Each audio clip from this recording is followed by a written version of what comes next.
আসসালামু আলাইকুম। রূপা রান্নাঘরে সবাইকে জানাই স্বাগত। আপনারা সবাই কেমন আছেন? চলে এলাম আবারও একটা নতুন রেসিপি নিয়ে। আশা করছি আপনাদের খুব ভালো লাগবে। এখানে আমি নিয়েছি কাঁঠালের বীজ। কাঁঠালের বীজটা প্রথমে খোসা ছাড়িয়ে নিয়েছি, ভালো করে ধুয়ে পরিষ্কার করে প্রেসার কুকারের মধ্যে দিয়ে দিচ্ছি। এখানে আমি দিয়ে দিচ্ছি স্বাদ মতো লবণ, আর দিয়ে দিচ্ছি একটু কালারের জন্য হলুদ। এখানে সঙ্গে দিয়েছি আমি একটা আলু। প্রেসারে 1 থেকে 2টো সিটি দিয়ে আমি সেদ্ধ করে নেব।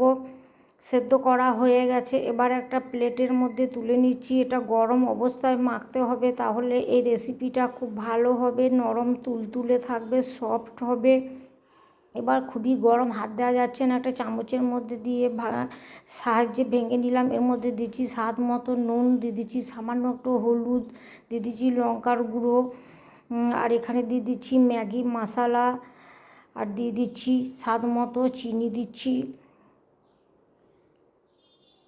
স্বাদ মতো নুন চিনি দিয়ে দিলাম। এবার দিয়ে দিচ্ছি পরিমাণ মতো গমের আটা। এই রেসিপিটার আমি আটা দিয়ে তৈরি করে নেব এবং গরম অবস্থায় হাতের সাহায্যে মেখে নেব। খুব সফট একটা ডো তৈরি করে নেব।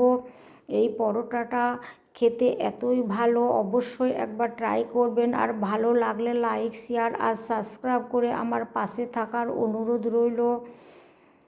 গরম অবস্থায় এভাবে আমি হাতের সাহায্যে থেসে থেসে মেখে নেবো। এখানে আমি সেদ্ধ করা যে আলু আর কাঁঠালের বীজ সেদ্ধ করেছি, সেই জল একটু দিলাম। জলটা বুঝেই দিবেন, এখানে ঠান্ডা জল ব্যবহার করবেন না, গরম জল দিবেন। তাহলে এই পরোটা 24 ঘন্টা নরম তুলতুলে থাকবে, মুখে দিলে মিশে যাবে। একদম টেস্টি টেস্টি নতুন ধরনের একটা রেসিপি। কাঁঠালের বীজ তো আপনারা অনেক রকম করে খেয়েছেন, একবার এই কাঁঠালের বীজের এই পরোটা তৈরি করে খেয়ে দেখুন কেমন লাগে, অবশ্যই আমাকে কমেন্টে জানাবেন। এবার এভাবে ঠেসে ঠেসে হাতের সাহায্যে সফট একটা ডো তৈরি করে নিচ্ছি।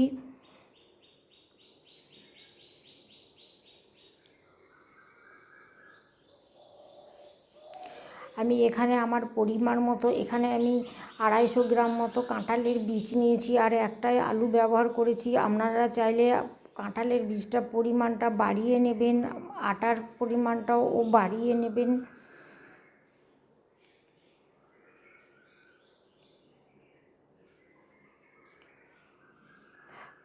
এবার আমার ডোটা তৈরি হয়ে গেছে। আমি এখানে আধ ঘন্টার জন্য রেস্টে রেখে দেবো। ফিরে এলাম আধ ঘন্টার পরে।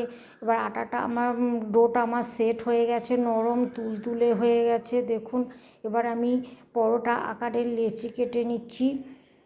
পরোটাটা আপনারা ছোট বড় করতেই পারেন, এটা আপনারা নিজের পছন্দ মতো ডো করে নেবেন। এবার গোল করে আমি বেলে নিচ্ছি।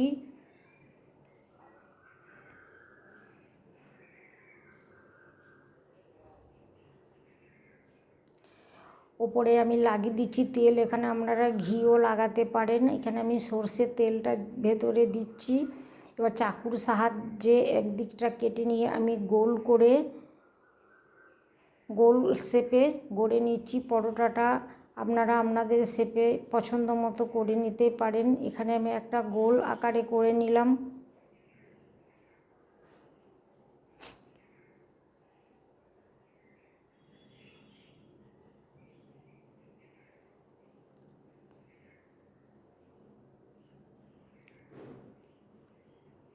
আমার একটা গোল আকারের পরোটা বেলা হয়ে গেছে, আমি আবারও একটা দেখিয়ে দিচ্ছি।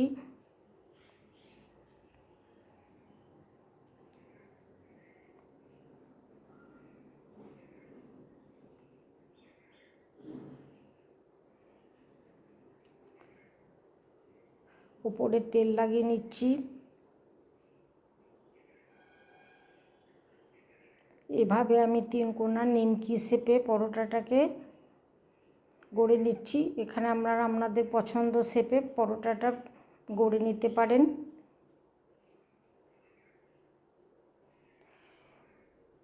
এবার এক এক করে আমি সব পরোটাগুলো এভাবে বেলে নেব। এবার তাওয়া বসিয়ে দিয়েছি, তাওয়াটা গরম হয়ে গেছে। এবার গরম তাওয়ার মধ্যে দিয়ে দিচ্ছি। গ্যাসের ফ্লেমটা আমি মিডিয়াম করে রেখেছি, মিডিয়াম আঁচে এই পরোটাটা ভাজবো।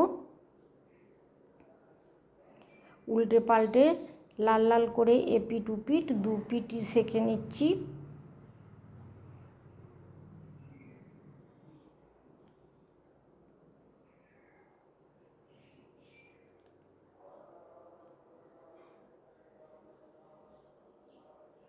ঘুরিয়ে ঘুরিয়ে 2 পিঠ ভালো করে সেঁকে নেব।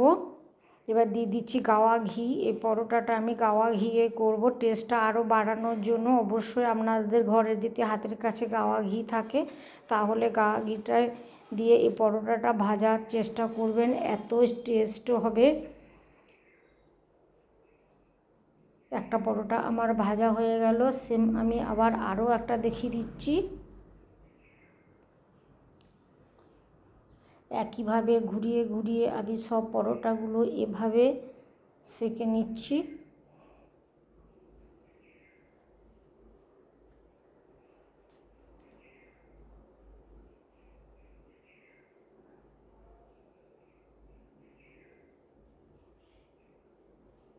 উপরে দিয়ে দিচ্ছি ঘি।